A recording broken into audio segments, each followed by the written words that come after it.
जब भी किसी व्यक्ति के कार्य में अहम भाव प्रबल हो तो अहंकार व्यक्ति जैसा भी हो उसे अस्तित्व केवल वैसा ही प्राप्त होता है।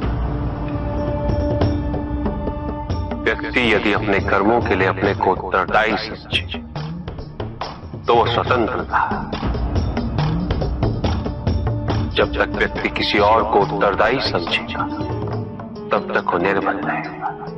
व्यक्ति यदि ये सोचे कि उसके दुख का कारण कोई और है तो सुखी कैसे रह पाएगा? यह असंभव है, क्योंकि दूसरों को परिवर्तित करना उसके वश में है। वो तो केवल अपने आप को परिवर्तित कर सकता है। यही एक स्वतंत्रता है उसके पास। जो पीड़ा है, जो कष्ट है, व्यक्ति के अपने फल है, अपने निर्णय के फल। और जिस दिन वो अपने निर्णय परिवर्तित कर दे उसी दिन उसके जीवन में परिवर्तन भी आता है। जिन्होंने जीवन के प्रति घृणा सिखाई उन सभी व्यक्तियों ने पृथ्वी को नर्क बनाने में अपना योगदान दिया। इसलिए अधिकांश व्यक्ति अपने दोष, अपनी त्रुटियां और अपनी व्यर्थता को जीवन पर आरोपित कर मुक्त हो जाते हैं। उन्हें लगता है कि जीवन ऐसा ही होता है और उसके समक्ष वो विवश। वो ये नहीं समझते कि वो जिन प्रवृत्तियों को लिए वो प्रवृत्तियां दुख को जन्म देने वाली वृत्तियां हैं। वो अपनी अज्ञानता के गहराई से अनभिज्ञ है और वो अपने अहंकार में ये स्वीकार नहीं कर पाते कि वो तो कुछ जानते हैं। अहंकार सर्वज्ञता का भ्रम उत्पन्न करता है। न जानने की स्वीकृति बहुत बड़ी विनम्रता है और वही पवित्रता भी है। हमें संसार में संतुलन को बनाए रखने की पवित्रता के आधिक्य किया। व्यक्ति अपने को खो दे समझती है, व्यक्ति अपने को समर्पित कर दे,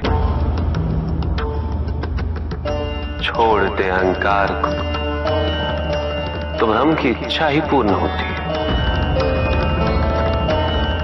और अभी भी वही फलित हो रही है। ऐसा नहीं है कि हम उससे भिन्न फलित करा देंगे, लेकिन व्यक्ति भिन्न फलित कराने में लड़ेंगे, टूटेंगे, नष्ट होंगे। एक नदी में एक बार बाढ़ आ गई पुत्र। दो छोटे से तृण उसमें बह रहे थे और उसमें से एक नदी में तिरछा पड़ गया और वो बाढ़ को रोकने का प्रयास कर रहा था।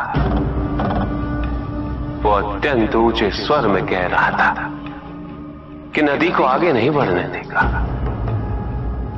यद्यपि नदी तो बस बढ़ती ही जा रही थी। वो फिर ऊंचे स्वर में यही कह रहा था कि मैं इसे अवश्य रोकूंगा, यद्यपि रोक नहीं पा रहा था। नदी को तो उसके संघर्ष का कुछ भी पता नहीं चल रहा था, किंतु नदी को उसके होने या ना होने से क्या अंतर। उस कण के लिए तो यह अत्यंत महत्वपूर्ण था। उसका जीवन तो संकट में था। वो तो बस बहे जा रहा था। वो जहां भी पहुंचता, किंतु उसे पहुंचना तो संघर्ष करके ही था।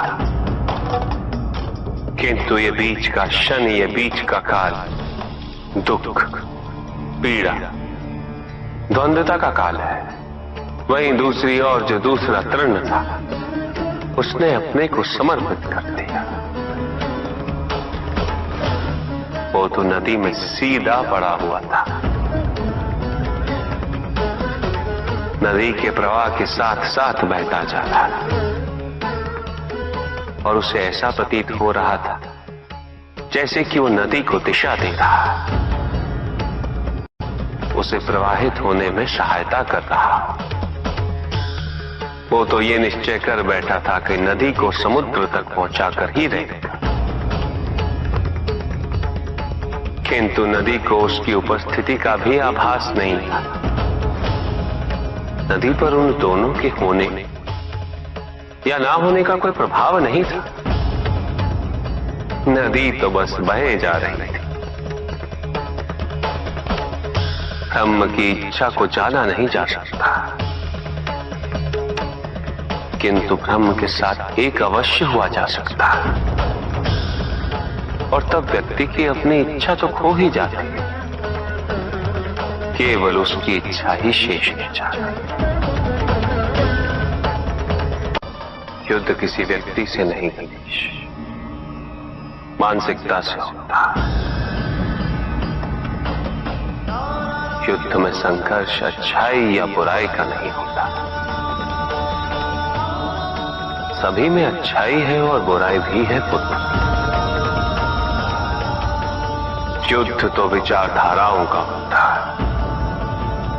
व्यक्ति अपने पराक्रम पर, अपनी क्षमता पर विश्वास कर युद्ध करता है, और जब उस विश्वास को क्षति पहुंचती तो सब कुछ निरर्थक प्रतीत होने लगता।